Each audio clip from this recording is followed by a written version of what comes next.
is Valley News Live at 4. We're continuing to follow a story that we first broke to you at noon today. An investigation is underway after Moorhead police say a 6-year-old boy died after being shot last night. Police say they were called just before 8 to the 400 block of Sunrise Circle, where several children were home alone and found a gun before pulling the trigger. Valley News Team's crime and safety reporter Bailey Hurley joins us live now from the scene with more on this tragic story. Bailey.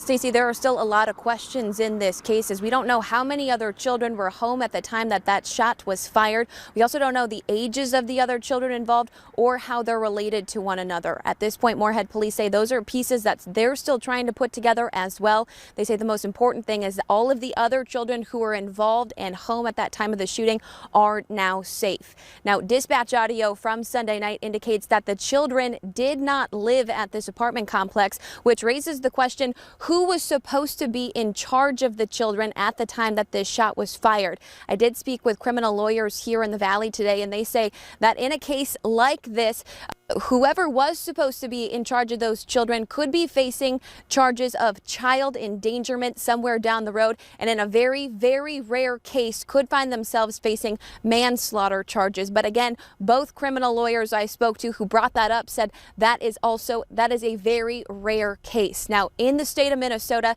a child under the age of 14 years old is incapable of being charged with a crime.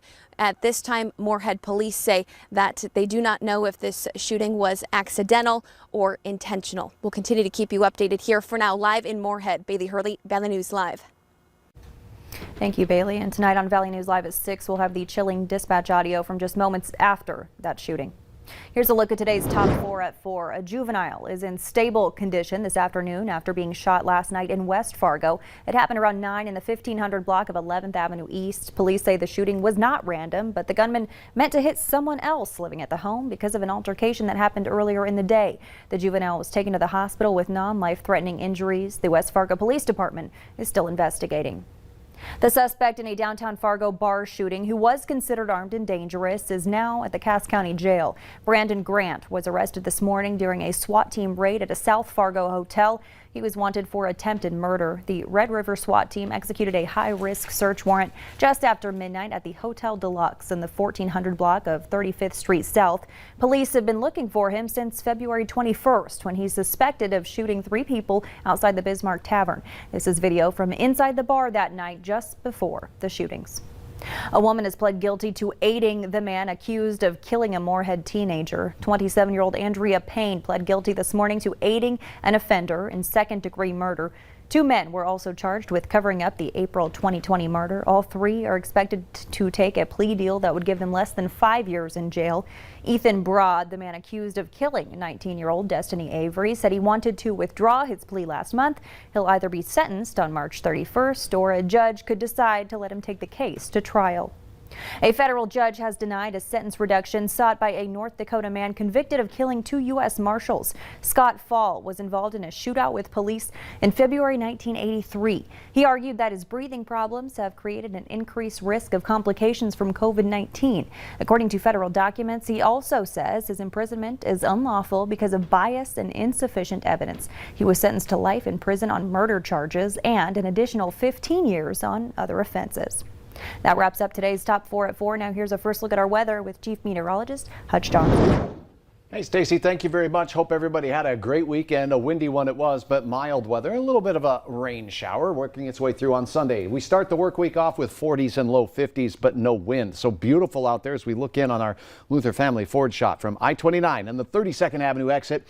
Clouds pushing in from the south, not too much there, but a little farther to the south, a significant storm exiting the Rocky Mountains is going to make a beeline for southern and eastern portions of Minnesota.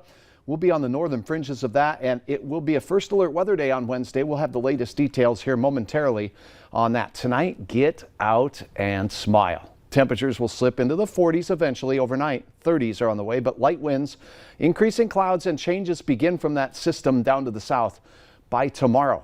Rain is in the forecast. All the details on that coming up here, Stacey, in just a few more moments. All right, thanks so much, Hutch.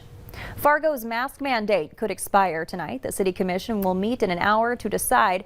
Mayor Tim Mahoney says there are a few requirements for allowing the mandate to expire. He says the city should have an active case rate of 3% or less. Everyone with high risk conditions should be vaccinated, and there needs to be no widely circulating variants of the virus. If commissioners decide not to extend the mandate, it'll end at midnight. We'll be following this story for you throughout the evening on Valley News Live. Another topic up for discussion tonight, a proposed bias crime ordinance. Violators could be fined up to $1,500 and spend 30 days in jail if convicted under the ordinance. A similar proposal was defeated recently by the state legislature. Officials in Wadena County are trying to figure out what caused a fire that destroyed a barn and killed several chickens over the weekend. It happened Saturday morning. The homeowner said he heard a pop and looked outside to find an old barn engulfed in flames. The fire quickly spread to a garage due to the high winds. The sheriff's office says the barn is a total loss and 11 chickens inside died. There was also damage to the siding on the family's home. Minnesota hit a vaccine milestone over the weekend. More than a quarter of Minnesotans have received at least one shot of the COVID-19 vaccine, including nearly 80% of seniors in the state. This comes after Governor Tim Walz announced the state reached another milestone, 2 million doses administered. If you're looking to get your shot in Clay County, appointments are available tomorrow. Clay County Public Health is hosting a vaccine clinic from 9 a.m. to 1:15 p.m. Shots are available for people 65 and older, people with certain health conditions, and some essential workers. You can find the link to sign up as well as a full list of who's eligible on our website, valleynewslive.com. Just click on this story. The U.S. could be on the verge of having a fourth vaccine to aid in the fight against the coronavirus. Natalie Brandt has details from the White House. U.S. trials of the AstraZeneca vaccine show it's highly effective in battling the coronavirus. Results of the study published overnight show the vaccine was 79% effective at preventing COVID-19 symptoms, and the company says it was 100% effective at stopping severe illness and hospitalizations. The fact that a United States-run study has confirmed the efficacy and the safety of this vaccine, I think, is an important contribution to global health in general. The AstraZeneca drug was temporarily put on hold in several European countries after a small number of people developed blood clots. But European regulators found no link to the shots, and it was not found to be a problem in the U.S. clinical trials. U.S. emergency use authorization for the AstraZeneca vaccine is not likely before May. By the end of that month, President Biden says there will be enough doses from the 3 manufacturers currently cleared for use for every American adult. Nearly 25% of the American population has received at least one dose, and over 44 million people, about 13% of the population, is fully vaccinated. So far, the government has purchased 300 million doses of the AstraZeneca vaccine, and it's preparing to ship 4 million of those doses to Canada and Mexico, where the drug is already approved for use. With this virus, if there's an infection somewhere else in the world, it can spawn a new variant and affect us. So it matters that there are vaccines available for other countries, and this is going to be the dominant one. Dr. Ashish Jha from Brown University echoed that sentiment in a tweet, saying this is the vaccine that will likely vaccinate the world, adding it's relatively easy to store and make. So if you are rooting for global vaccination, this is a good morning. Natalie Brand, CBS News, the White House. AstraZeneca's vaccine can be stored for up to 6 months when refrigerated.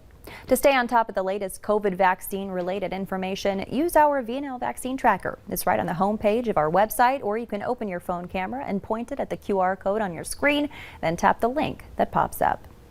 A successful fundraiser for a West Fargo teacher and his son left others with a little less hair this afternoon as several teachers decided to shave their heads and beards during the lunch hour at Cheney Middle School today. The Student Council started the Cheney Change Dump last week in support of 3-year-old Teddy Danielson, who was diagnosed with brain cancer back in October. Students set a goal of $1,500, with many staff members promising to shave their heads if enough money was raised.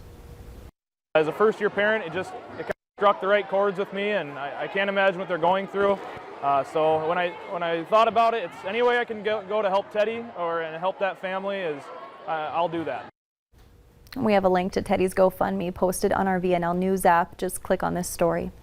Last week, Fargo Force Captain Nick Strom promised to cut off his hair if he raised $5,000 for charity, and he did it. Nick raised $5,300 for the Cullen Children's Foundation.